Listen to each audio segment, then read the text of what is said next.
आबाचं आणि नाताचं वेगळंच नातं असतं नाही का? तर श्री स्वामी समर्थ मंडळी, माझे वडील म्हणजे माझे बाबा आम्हाला इथं सोडायला आले होते गावावरनं.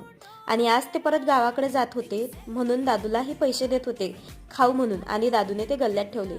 शेवटी बाबा जाता जाता दादू रडलाच. मग त्याला थोडं मंदिराजवळून आणलं आणि थोडं हसवलं.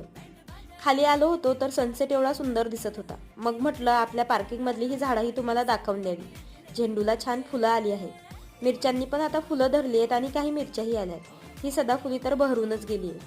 गुलाबाच्या फुलाचा कलर बघितला का, किती सुंदर आहे. आणि हा पुदिना उन्हाळ्यात छान कामाला येईल आता आमच्या. खाली काही वेळ चक्रा मारल्या आणि व्हॅलेंटाईन डे होता म्हणून बिर्याणी बनवायला घेतली. आपल्यासाठी स्पेशल काय तर बिर्याणीच. मग हे बिर्याणी बनवायला तसा खूप वेळ लागतो, पण मी जरा शॉर्टकट तुम्हाला दाखवला आहे. तुम्हाला ह्याची जर रेसिपी पाहिजे असेल तर मला कमेंट करून नक्की सांगा. दादूला तर खूपच आवडते बिर्याणी खायला. बघा कसं स्वतःच्या हाताने खातोय. चला आता मी हा बिर्याणी बनवताना पसारा केलेला आवरून घेते. तुम्ही तेवढं सबस्क्राईबचं बटन नक्की दाबा बरं का. बाय.